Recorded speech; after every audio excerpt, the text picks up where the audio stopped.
In this session, I'm going to be walking you through how to use Evalinator to engage in consultative sales and lead generation. Specifically, we'll be looking at having client-centric sales conversations so that you can come away with actionable next steps and engage in personalized follow-ups with the client. This is really crucial because it helps you keep the sales cycle moving forward and also compress the time it takes from lead qualification to deal closure. So for the purposes of this session, what we've gone ahead and done is created a needs assessment in assuming that the persona that we are talking about is positioning data and analytics solutions to clients.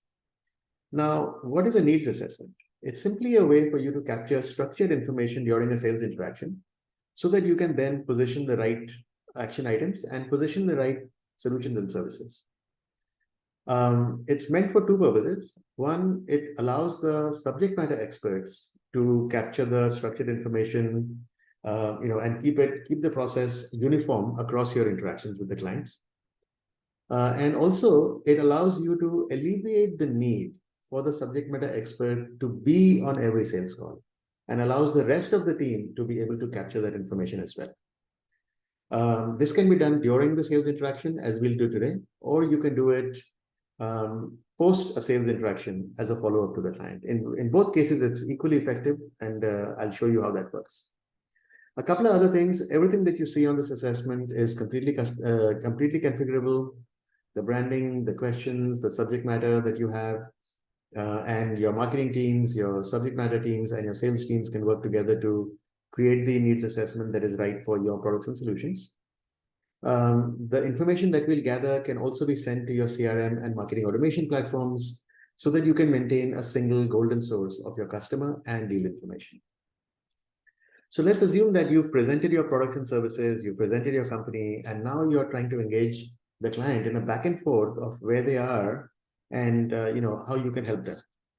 So you start the assessment, and there's a sales feature where this is a sales feature where all of your questions are listed on the same page to make it easier for you to mark them as you're going through your conversation with the client, because your conversation is not going to be linear. So it's going to shift from topic to topic. So you can easily scroll up and down and answer the right questions.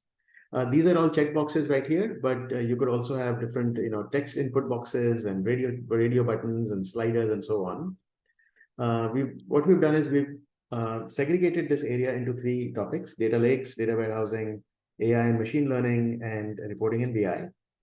And then as you move forward, you ask the client questions or you engage in a conversation, and then you find out that they're cloud deployed, they don't have any issues, their costs seem to be under control. They've started to use AI, but they haven't done much of everything else. They are using an industry standard reporting platform. The reporting does cover some major business needs, but there are some other issues as well, which they don't seem to have addressed. So as you can see, it's already the needs assessment is giving you a very structured way to capture this information. And then you go to the next step where Evalinator provides you a way to benchmark your stakeholders.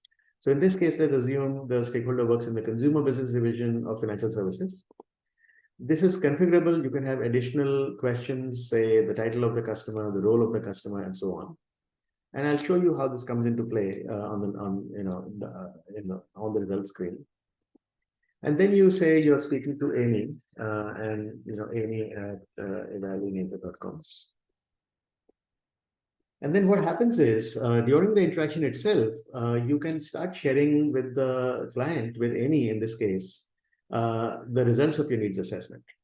So Amy can see this online. She just needs to authenticate her email address. You can see it online too. You don't have to actually download the PDF and send it to the client offline. Amy has real-time access to it. And what you are starting to show Amy now is how you believe, based on your needs assessment, her landscape is, this itself becomes a nice curiosity inducer, a next action item where you can present your needs assessment and your methodology to the client as a next step, because now, as you would have noticed, the conversation has shifted 180 degrees. So you started with presenting your products and services, but now your conversation is focused 100% on where the client is, and you're engaging the client with where she is and where she wants to go next. So this is one. The second thing that you can see is the profile information that we discussed. So you can start discussing with Amy on how she scored, how the average score was in on this assessment, and what the high score was. And obviously, since Amy is the only respondent here, there's only Amy's information. But as you gather 3, 4, 5, 10 assessments, you can see how this information can be very powerful for you to share with the clients. It's a great curiosity inducer. And more importantly, this is all very customized to the clients you serve and the kinds of services you are offering, and the kind of needs assessment that you have. So it's very much more powerful than just sending a generic trends report to the client. Finally, you get to actionable next steps. So here, for example, on data lakes and data warehousing, the client scored 40 on 100. So there are some data strategy related best practices, and potentially you could then set up a workshop with the client. Now that Amy is engaged with you, and you've started to build credibility and in your expertise, and you're starting to position a structured methodology to how you approach this problem. You can set up a workshop with the client now with Amy. Um, and then you can also set a date, and Amy has access to this information as well. So she gets notified and you get notified, and you can all now operate off the same page. So essentially, you and Amy in this case, or the salesperson and Amy in this case, are working in lockstep on the next steps, and the conversation is 100% focused on what Amy needs to move forward versus how you can start to somehow position your products and services. So that's basically what I wanted to show you. And of course, this information is available on your dashboard as well.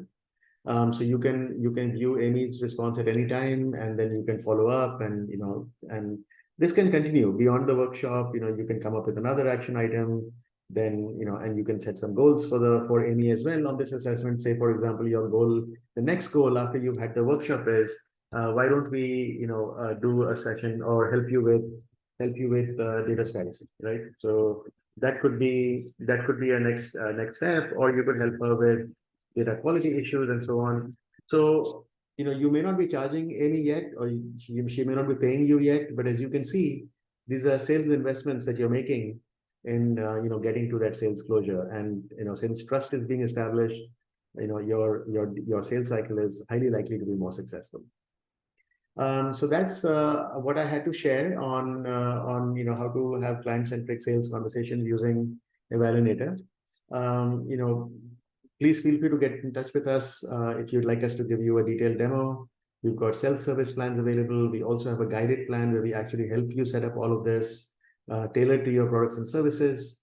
And thank you very much. Looking forward to hearing from you. Thank you.